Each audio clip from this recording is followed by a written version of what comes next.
So Doug, we're here. The guys have just had their training session, so I thought it'd be a great opportunity to actually find out a bit more about Doug McKay and what makes him tick and everything else, because we get the post-match interviews and we get what's happened in the previous couple of hours, and we don't get to hear about the man, and I think that's what the fans really want to get to hear. So talk to me what brought you into coaching, because you actually come from a hockey family. I'd imagine it was probably influenced by your dad, who has exactly the same name and confuses the living daylights out of anybody who does a bit of research. Yes, we do have the same name, and unfortunately he was a better player and a better coach, and knock on wood, he's 89 years old.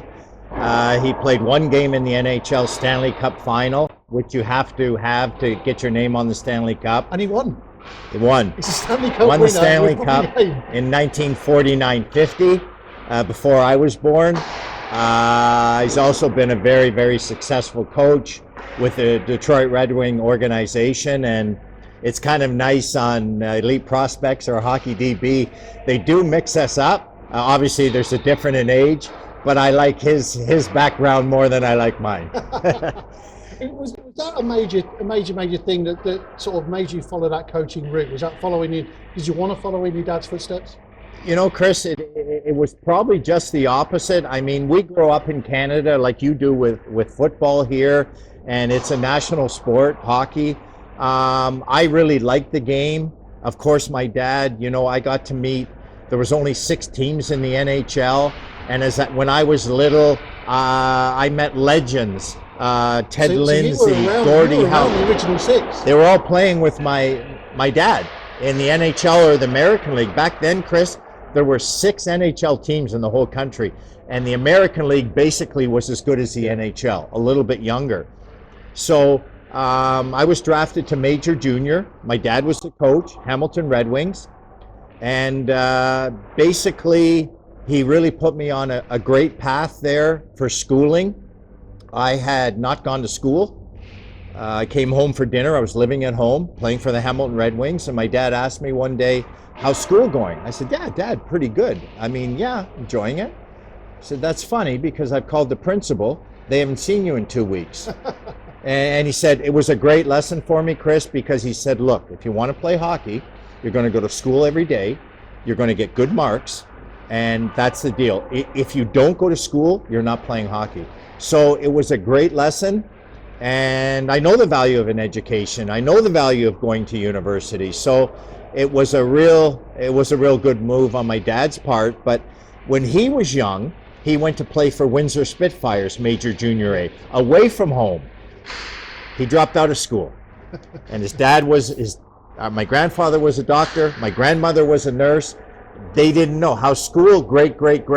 He wasn't going to school, so I benefited from that. You certainly did. You certainly was on, and you followed his footsteps into assistant coaching with the NHL and stuff like that. And I was doing some research on you, and you were around for example, you were around the Devils organisation, and some of the names that cropped up there, and these are names that people in the UK will know because they've followed the film Miracle on Ice. Of course, you had Jack O'Callaghan, Mark Johnson as well, 2 of the gold medal winners. That must have been absolutely fantastic. Incredible. And as a coach, I want to learn. And we had 2 Olympians there. Our first round pick was Brendan Shanahan. He's now the president of the Toronto Maple Leafs. So Brendan Shanahan is now president of Toronto Maple Leafs, of which you also have a connection. Yes, I do. My first, a great story, Chris. I coached 1 year in Cortina. Actually, I was supposed to play. I was injured. I didn't play anymore. Detroit Red Wings farm team, Kalamazoo Wings. We won the Turner Cup. My dad was the coach. And I planned on going to Europe to have a great experience and play. I was injured. They made me the coach. So, it was my first experience. Of course, I wanted to coach back home. I applied to the Toronto Maple Leafs, Mr. Ballard and King Clancy, the owner, and they said to the Junior A team, they said, we have a coach, but we're looking for an assistant coach with the Toronto Maple Leafs. Come on in, we'll interview. I was hired. I mean, Chris, it was a dream living 30 kilometers from Toronto. Wonderful experience. I learned from some of the top players in the world, really. So that's how it all started at a young age for me. And that kind of first visit to Cortina, for example, again, when you look at where you've coached and where you've been, and there's a lot of American teams that you've been around, but you've also been around a lot of European teams as well. Was there kind of a love affair with Europe, if you like? Did you enjoy spending time over? Because obviously you've got family there now. I had a tremendous. I didn't want to go. I felt I could stay. You know, I was an assistant in New Jersey, Toronto. I worked for the Buffalo Sabres organization for 4.5 years, Hartford Whalers, now are Carolina. So I really had a nice, I really enjoyed it. And then I got an opportunity to come to Europe. Didn't know much about it, but started in Holland, in the Netherlands, and just slowly but surely ended up in a wonderful place in Italy, a wonderful league, and been there. I've been there ever since, really. Of course, to be honest with you. Italian as well. She teaches. My wife's Italian, has her PhD in English. I probably shouldn't say, she wouldn't like that. She teaches her third language. Her first is German, then Italian, and she teaches English in middle school. So yeah, it's pretty nice. So you're obviously over here now. You're putting your slant on the Lightning team, and just having watched them out on the ice there, and you came off the ice and given them a little bit of free rein, go and do what they want to do and loosen up, if you like.